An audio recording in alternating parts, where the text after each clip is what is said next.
Samantala, apektado naman ang maraming mga motorista at residente matapos bahain ang ilang lugar sa Davao City.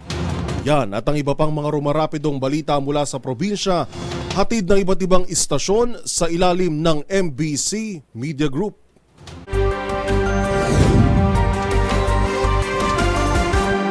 Nakaranas ng pagbaha ang ilang lugar sa Davao City dahil sa malakas na pag-ulan Martes ng gabi, Hulyo 16, 2024, dahil sa LPA at Southwest Monsoon. Tumaas ang tubig baha sa Laverna Hills, San Antonio at San Isidro sa Barangay Buhangin, sa Dipo sa Barangay Padacan at sa Barrio Pampanga. Kaya nagsilikas ang mga residente, lalo na sa may Barangay Buhangin.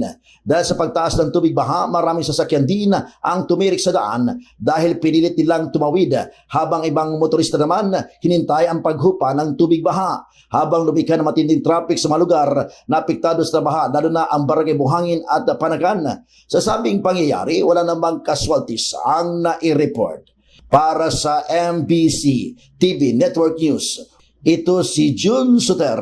Una sa Pilipinas, una sa Pilipino. Sinunog ng 8 katao ang isang bahay sa Purok Himpod, Barangay Minuyan, Bayan ng Murcia, Negros Occidental. Ayon kay Police Major Sherwin Fernandez, Hepe ng Murcia PNP, malayo ang lugar kung saan nangyari ang panununog. Dagdag pa ni Fernandez, walang tao ang bahay nang nangyari ang pagsunog ng 8 katao sa pagitan ng gasolina bago sinindihan ng mga sospek. Tiniting ng anggulo, away sa lupa ang pangunahing motibo sa nasabing krimen at walang tao sa nasabing bahay dumulog sa police station upang i-report ang konflikto sa lupa. Para sa MBC TV Network News, ito si Rex Cantong, una sa Pilipinas, una sa Pilipino.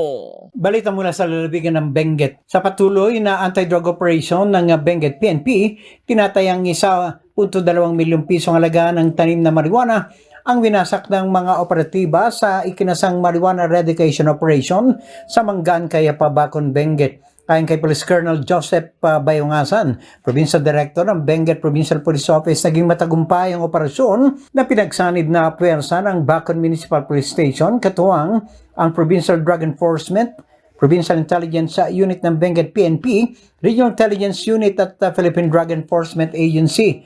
Ang operasyon ay nagresulta sa pagkakadiskubre na isang plantasyon na marijuana na tinamna ng humigit kumulang 6,000 piraso ng marijuana na nagkakalaga na 1.2 milyong piso. Bagaman walang nahuling cultivator, lahat ng mga binunot na fully grown marijuana plants ay naidokumento at winasak sa mismong lugar ng operasyon.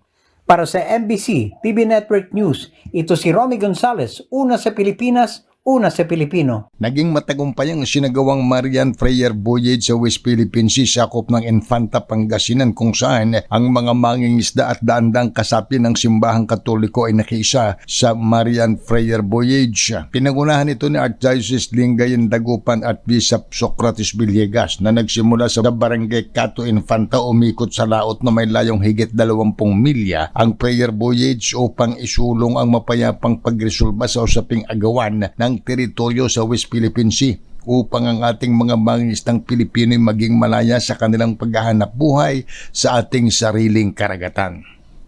Para sa MBC TV Network News, ito si Freddy Fajardo, una sa Pilipinas, una sa Pilipino.